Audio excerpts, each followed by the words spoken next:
I call the Minister, Jackie Doyle-Price, to reply to the debate. Thank you, Mr Speaker, and thank you to my honourable friend, the member for Cheltenham, for securing this very timely debate on the very important issue of the effects of cyberbullying on young people's mental health. And he's articulated the challenges in this field extremely well, and I agreed with much of what he had to say in terms of the challenges that we need to tackle. And I'd also like to pay tribute to him for the recent report on cyberbullying.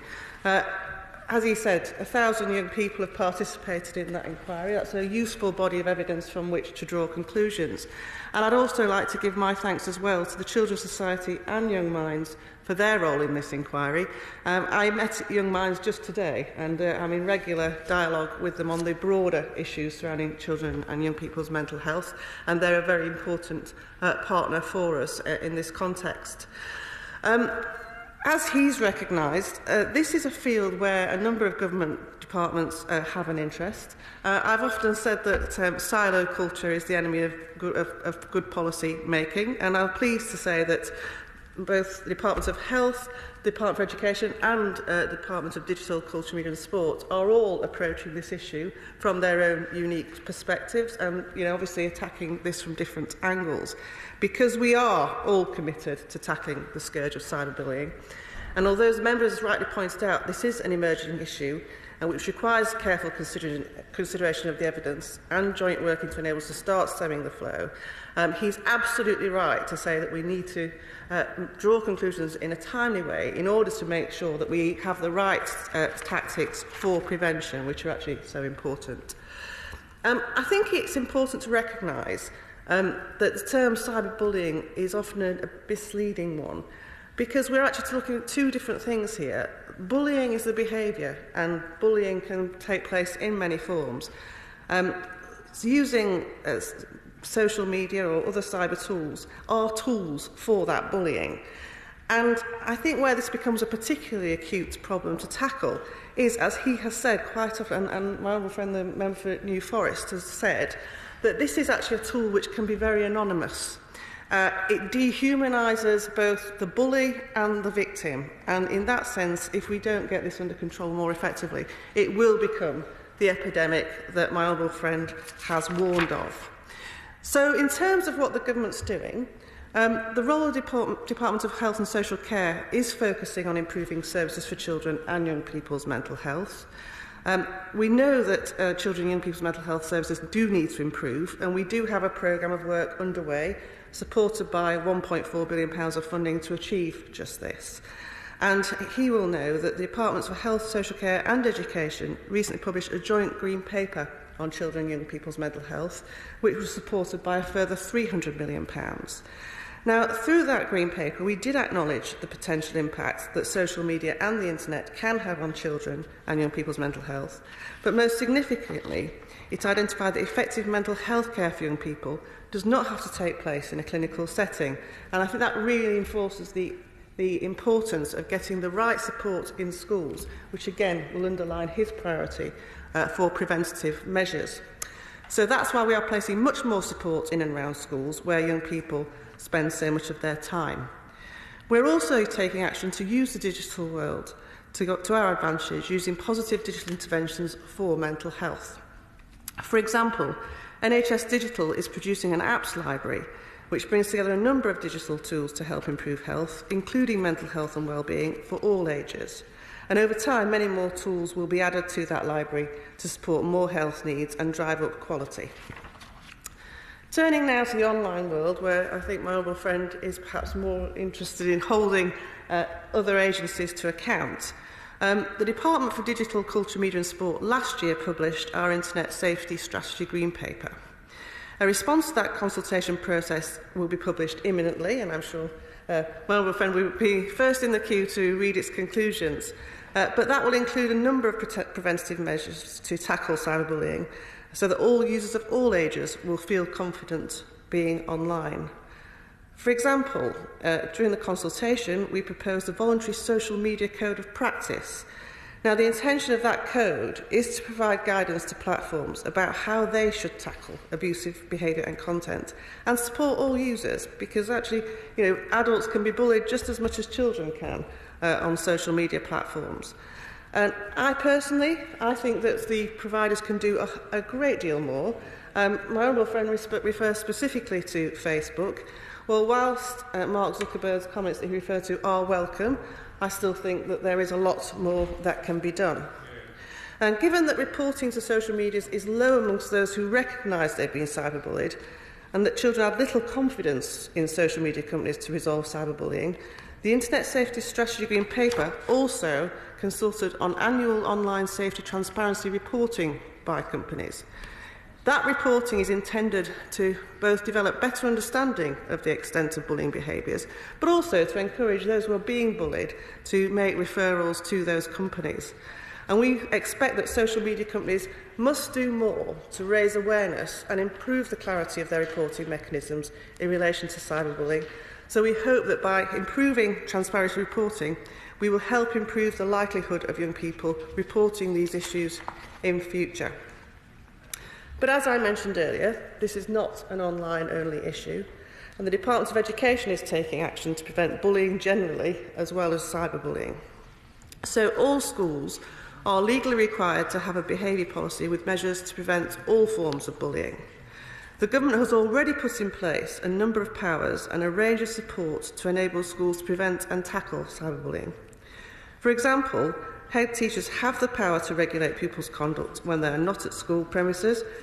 Where bullying outside of school is reported to teachers, it must be investigated and acted on.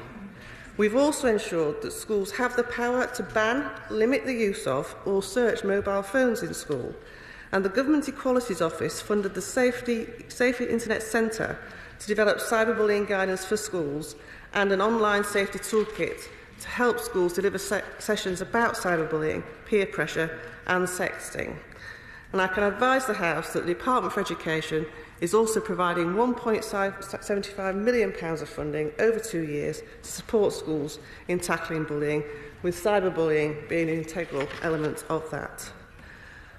Coming back to the role of social media companies, we really do believe that they have a central role to play here, and that's why we set up a joint working group with the Department of Digital, Culture, Media and Sport to discuss how to make progress in specific areas. And in particular, the issue of age verification. My honourable friend articulated that many young people are spending a great deal of time online, more than is good for their health. So we want them to explore time limits. But the issues of age verification, again, I'm very clear that social media companies can do a lot more here to protect people who are young. And in reality is, if they can collaborate with developing apps that allow people to harvest data, they can use the intelligence on their platforms to actually identify people who are young and actually communicate with them. So whilst we recognise that some companies do have existing work in place and congratulate them for it, for me, I think a lot more can be done, and there are significant challenges for us to overcome. There remains a need for further action to be taken, and we will continue to actively encourage companies to work with us and make tangible progress in this area. So we've heard what government is doing to tackle these problems as they arise, but we also need to recognise that without further research, our efforts will not reach the level that we need and that young people deserve. We've heard the statistics already this evening. Social media and the internet is an ever-growing part of children and young people's lives, and as my honourable friend has outlined, some individuals are spending an inordinate amount of time online, and more than half of 12-year-olds have a social media profile, and obviously these are the people that really need our protection. But it's also worth noticing that although evidence has shown links between certain increases in social media use and poor mental health, it's not clear whether this increased use causes poorer mental health or whether it drives an increase in social media. And again, I think we need to develop more evidence on that. We should also recognise that there are positive impacts of social media use, and that can really improve the lives of children and young people suffering with mental health issues, because it does build a community where which they can access to increase their self-esteem and get social support. In practice, this could mean children collaborating on projects through better online communities. For example, WhatsApp groups for people in the same homework class, or a Twitter hashtag for those studying for school or exams. So let's keep a balance here that there are some positives. And as young people take advantage of being able to access support through online networks of people, through similar health conditions, this could be much more difficult in the offline world. So I'd also like to welcome the Science and Technology Committee's recently launched inquiry into the effects of social media on young people's health, and I'm sure my honourable friend will be watching that with interest too. I look forward to contributing to that inquiry and hearing its outcomes, which will again add to our evidence in this area. I can also advise the House that to better understand the relationship between social media and the mental health of children and young people, the Chief Medical Officer is leading a systematic review to examine all relevant international research in this area.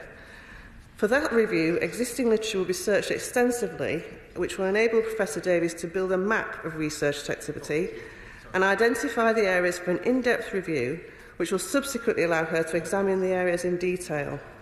This will allow her to assess the relative strengths and weaknesses of the evidence base, as well as consider both the positive and negative impacts that social media has. So, to conclude, Mr. Speaker, across government, we are as clear as my honourable friend of the need for the action to tackle and prevent the increase in cyberbullying, as well as improving the support available to those suffering from it. And we are incorporating such action within related work streams across the Department of Health, across the Department of Education and Department of Digital Culture, Media and Sport. But it is clear that a cultural shift is needed to ensure that future generations do not accept cyberbullying as the norm and know when and how to access support and help. And we really need to make clear what is acceptable behaviour online and what is not. We've made it clear as government that we're prepared to work with social media and technology companies in this area. And like my honourable friend, we expect them to take significant further steps. But I'd really like to say the book is with them. The ball is in their court to do much more. And we will continue to maintain the dialogue on that basis. But again, Mr. Speaker, could I thank my honourable friend for raising this important issue. And I have no doubt we will come back to this subject again. Point of order, Dr. Julian Lewis. Mr. Speaker, on a point of order, and with the blessing of the government whip here present, may I ask whether any steps have been taken to reinstate the curtain and commode system that used to envelop the chair, so that on those occasions, like today, Mr. Speaker, when you have sat there continuously since the House first met until the House adjourned this evening, you might be able to do so in a little more comfort. Well, I'm very grateful to the Right Honourable Gentleman for his point of order. I'm not aware that any such steps are planned. And insofar as my personal comfort is a matter of interest or concern to the Right Honourable Gentleman, which is very touching, and might conceivably be to other colleagues, I can assure him and them that I have not felt other than comfortable, privileged, and exhilarated to be in the chair for the last 9¼ hours. Thank you. The question is that this House do now adjourn. As many as are of that opinion say aye. Aye. And the contrary, no. I think the ayes have it. The ayes have it. Order. Order.